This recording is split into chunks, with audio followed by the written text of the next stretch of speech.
What's happening, everybody? Justin, Bridgewater's finest on YouTube, Blockbuster_guy on Twitter, and welcome to week 9 of my weekly CFL football pick show for the 2024 CFL season and postseason, and had a nice, tidy little bounce back in week 8 off of a pair of admittedly pretty bad weeks for the picks. But we had a real nice bounce back in week 8, going 8-4 across all the picks.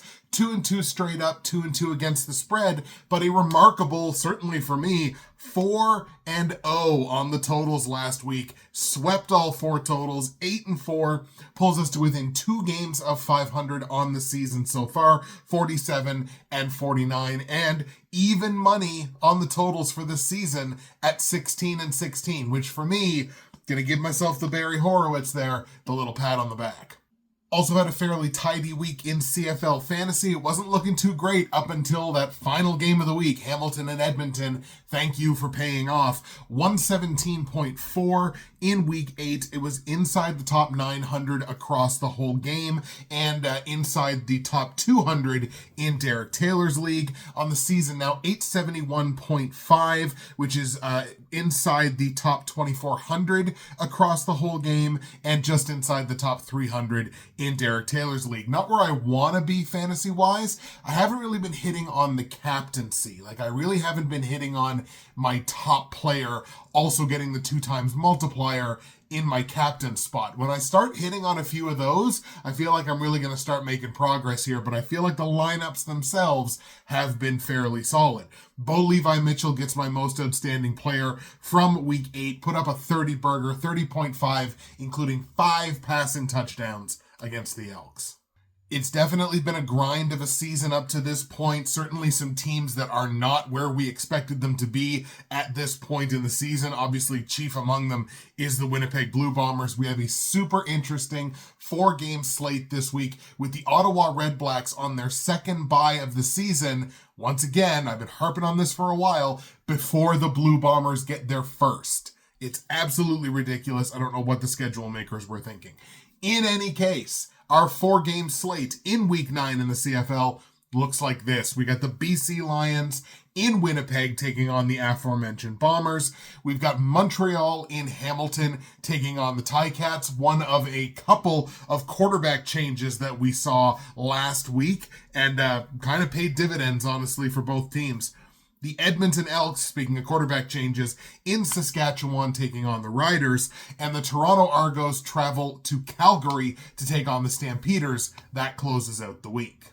So once again, since I'm recording this episode a little early, the CFL fantasy game has not unlocked yet for week 9, so I'm not going to have my fully confirmed roster for you by the end of this episode, but we're going to do the same thing we did last week and just kind of give you an idea of where my head is at for fantasy. So I got options obviously across the whole game. We'll talk about those options when the time comes. In terms of what's going on here league-wide, the home teams still running super hot in the CFL so far this year. A 14-4 straight-up run over the last 30 days. And in that same time frame, only one road favorite has won their game outright. We have 2 road favorites in the 4-game slate this week, that being BC and Montreal. They're both favorites on the road.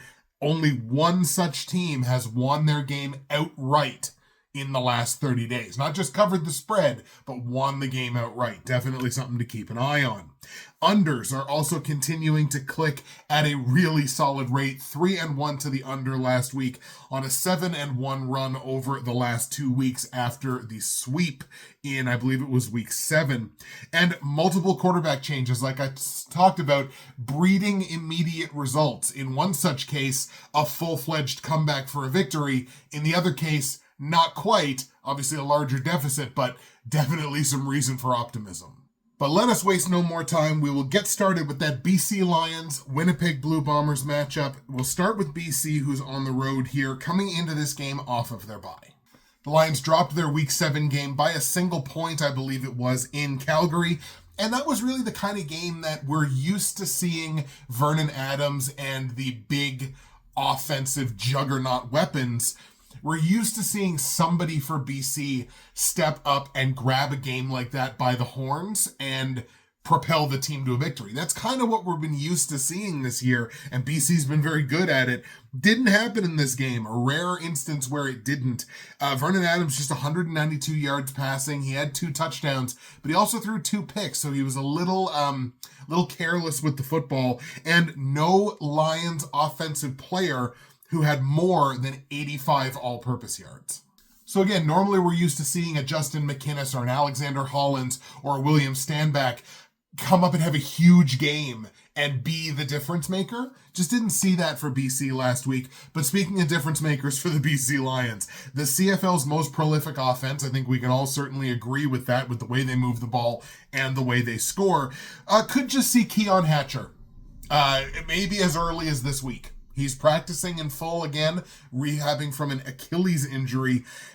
If you need a reminder, 78 catches for 1,226 yards and 6 tuds on 121 targets last season as the CFL's number 2 overall receiver. So he could be back as early as this week, which is just like, it's almost unfair if you're not a Lions backer.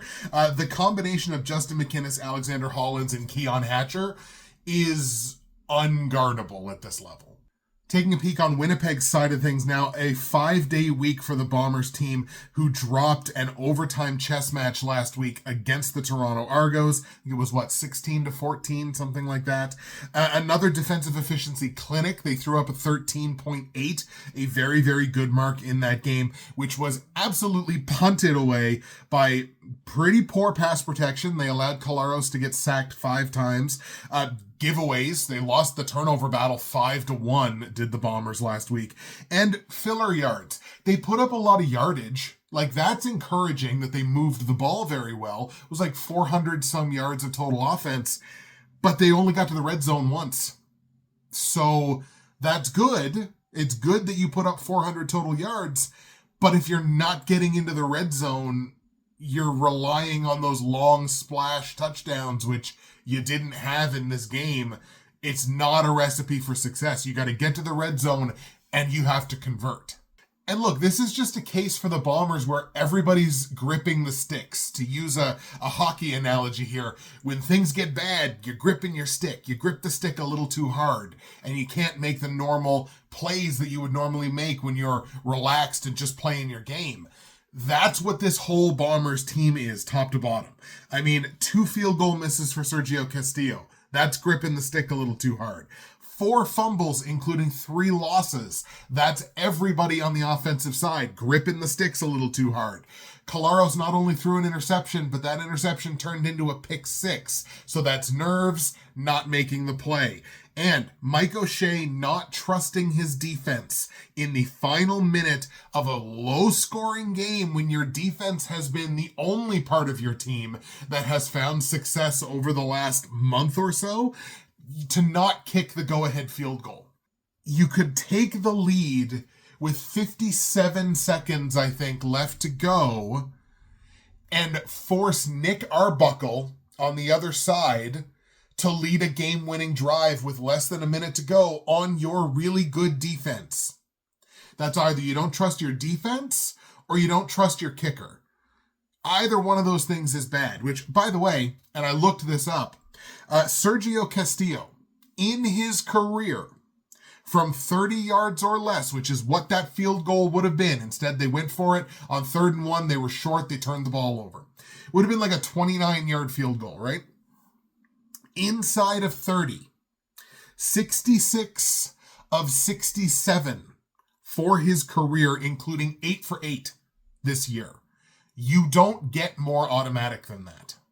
This is our only game this week where we pretty much know what the quarterback matchup is going to be.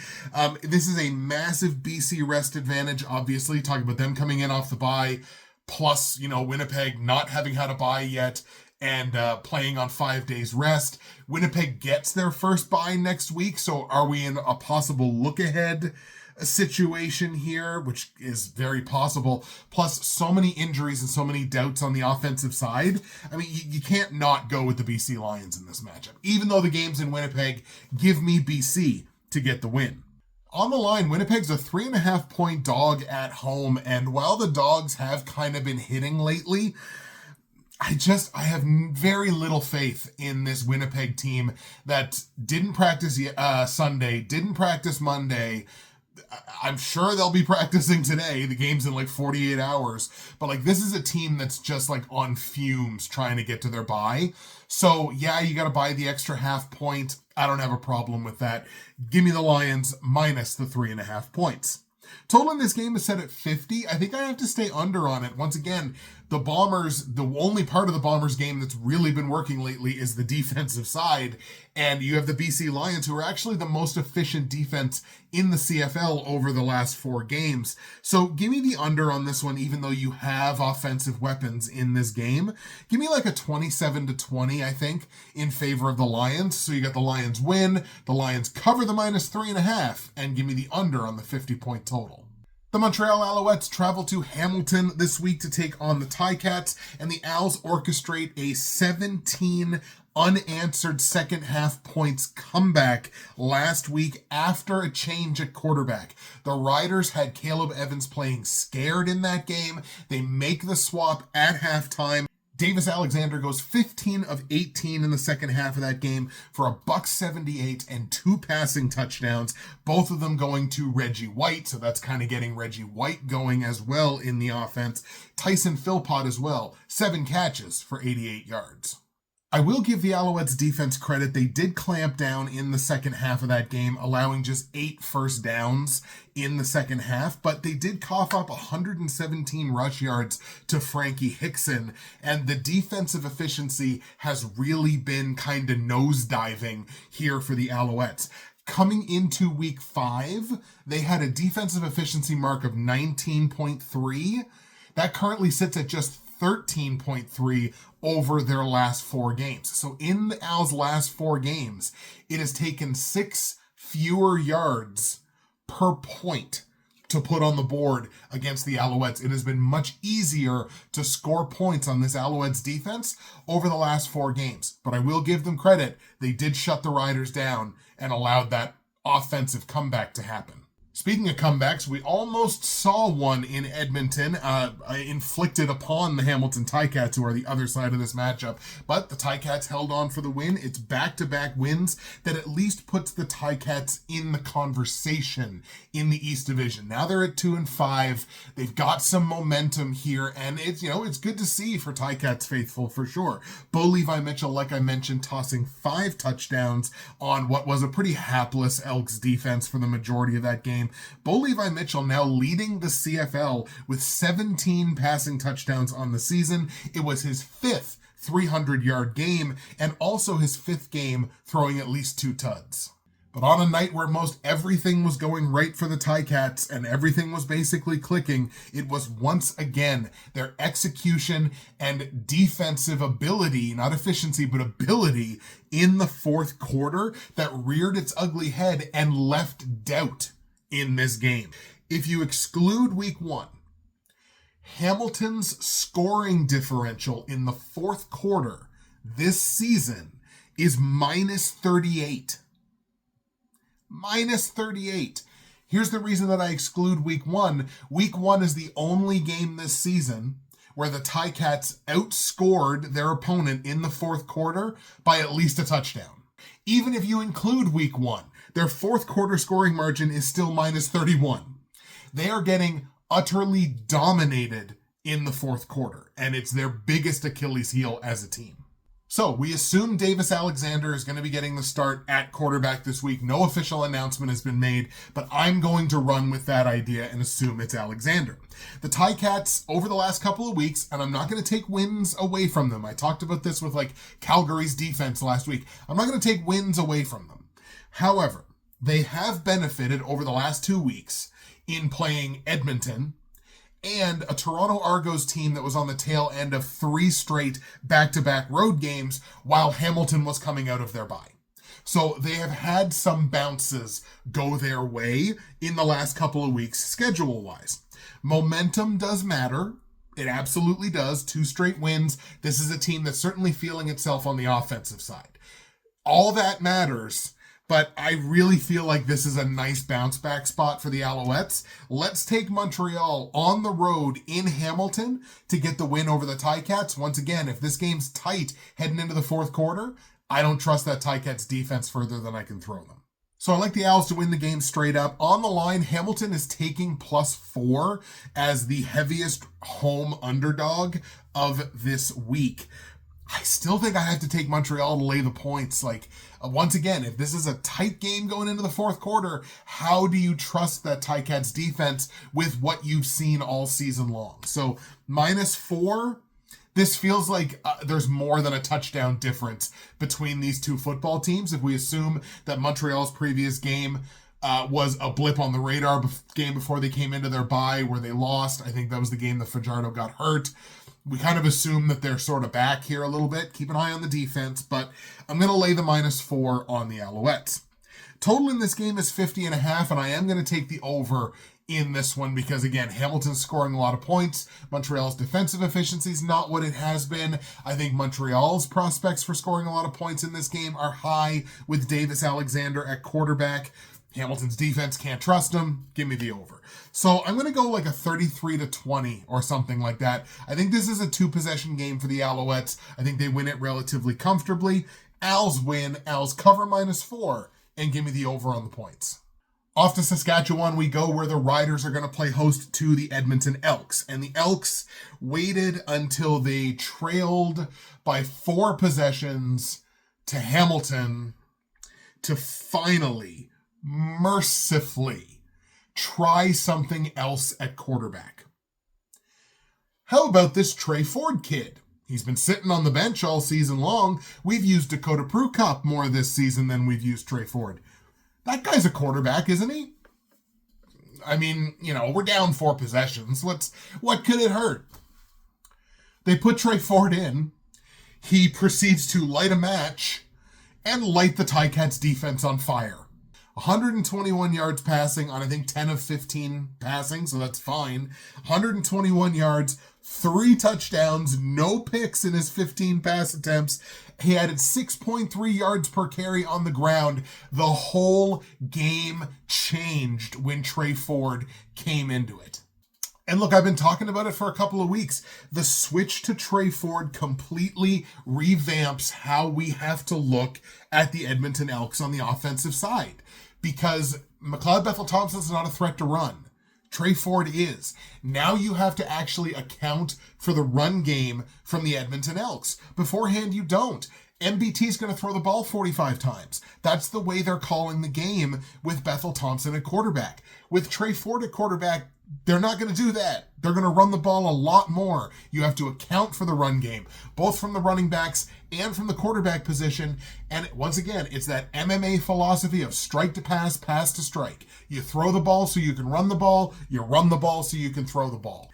And I believe we're also seeing maybe, just maybe, little bits of the emergence of Javon Leake at the running back position. He touched the ball 11 times last week, turned it into 88 all-purpose yards, had 34 return yards on 3 returns in the special teams game. This was the first time this season that Javon Leake has out-touched Kevin Brown. We could be seeing a breakout there.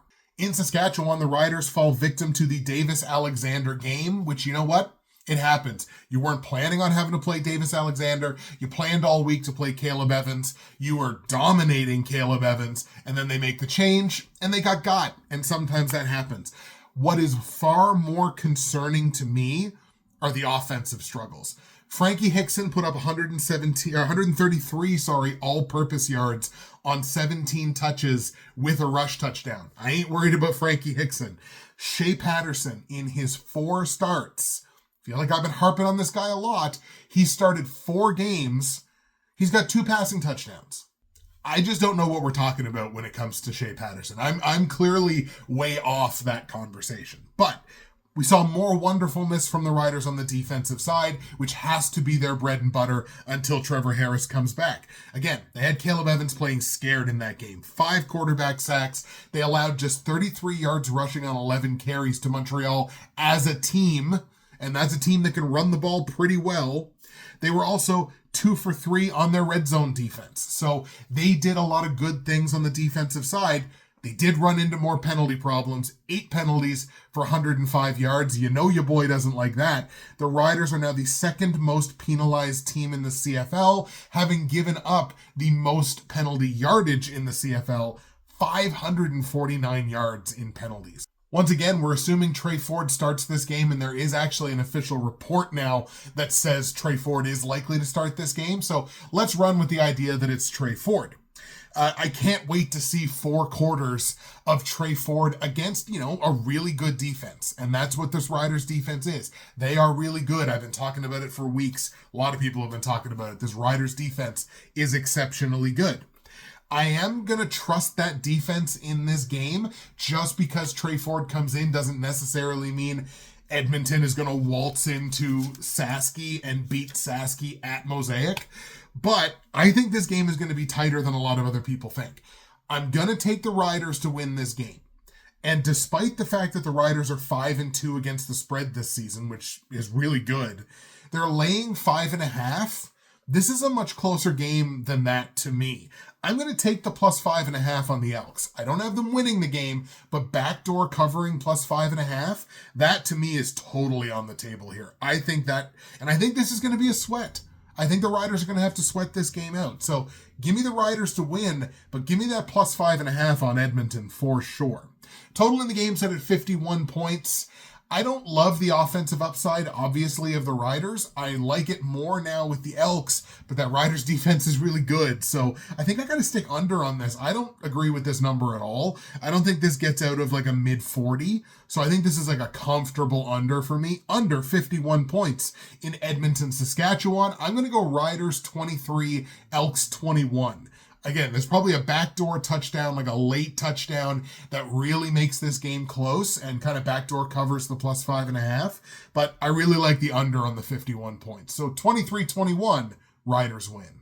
And the fourth and final game is the Toronto Argos traveling to Calgary to take on the Calgary Stampeders. Now, the Argos lean on the pass rush really heavily in that game last week against Winnipeg. 5 quarterback sacks. They've got 9 in their last 3 games. The Argos pass rush is paying off dividends here. They have to rely on, a pick 6, a splash defensive play, and questionable opponent decision-making, as we talked about with Mike O'Shea, to escape last week with that win over Winnipeg. And I'm not being unfair to the Argos to call that game an escape, because that's what it was.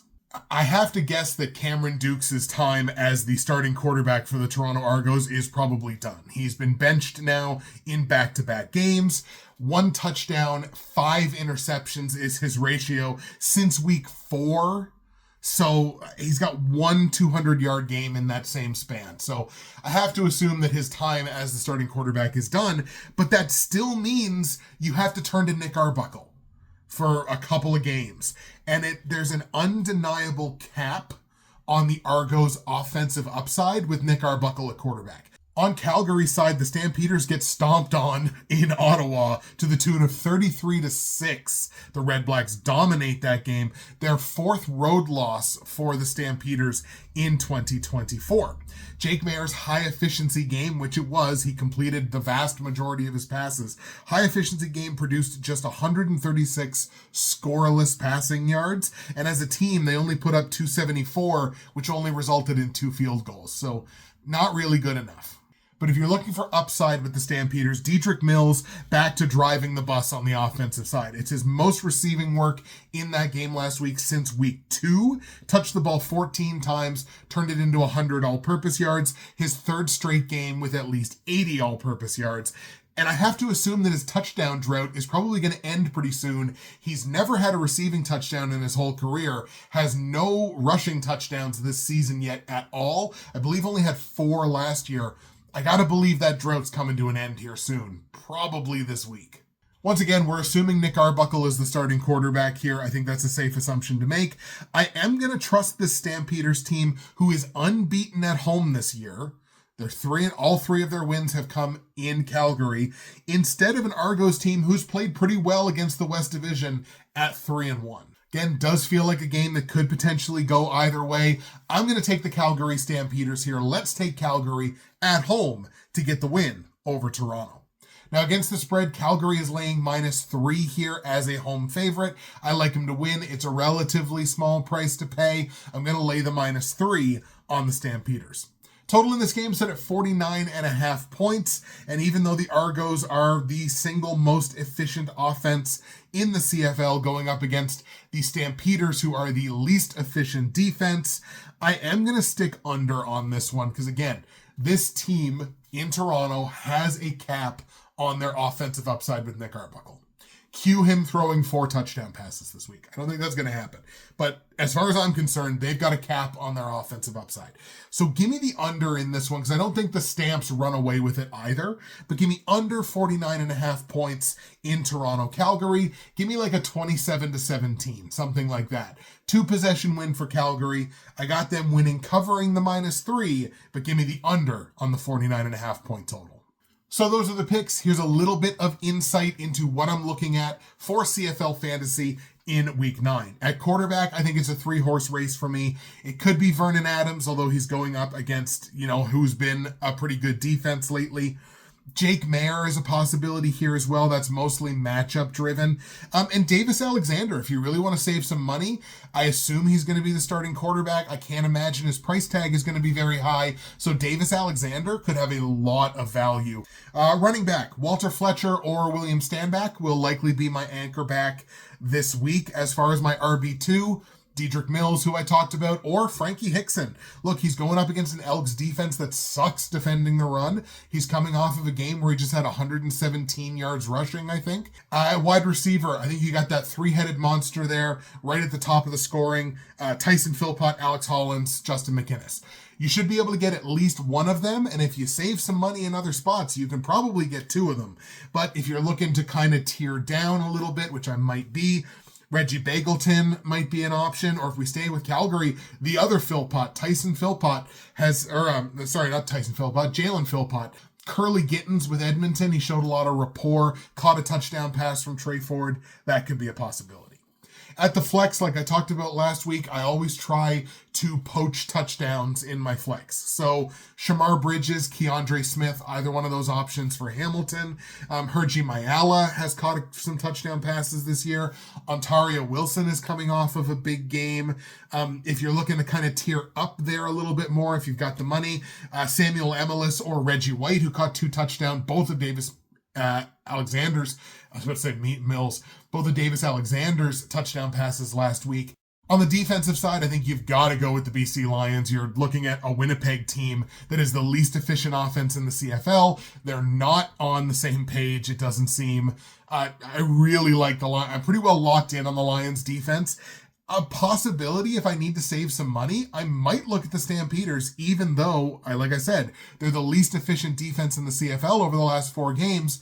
But it's either going to be Cameron Dukes, who has a 1-to-5 touchdown to interception ratio since week 4, or Nick Arbuckle, who historically has been kind of an interception machine.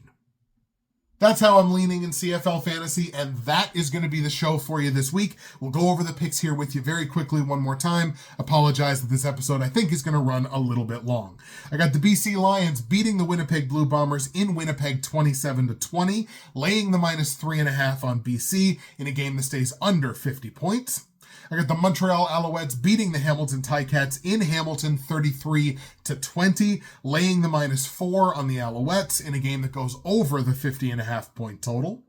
I got the Saskatchewan Roughriders beating the Edmonton Elks 23-21 in Saskatchewan. I'm taking the +5.5 points, hedging my bets here with Tre Ford and the Elks, and taking the under on the 51 point total. And I got the Calgary Stampeders in Calgary beating Toronto 27-17, laying the -3 on Calgary, staying under on the 49.5 point total. As per usual the last few weeks, my finalized CFL fantasy roster will be in the comments down below in the pinned comment as soon as I can get it put up. That's it for me, Justin, Bridgewater's Finest on YouTube, Blockbuster_guy on Twitter. Enjoy the games in Week 9. Enjoy all this new influx of quarterback talent that we've seen very little of lately. Enjoy it. It's going to be a lot of fun. We'll see you again for Week 10, and we're getting so close to the midway point of the season. It's crazy how fast time's going. Enjoy Week 9.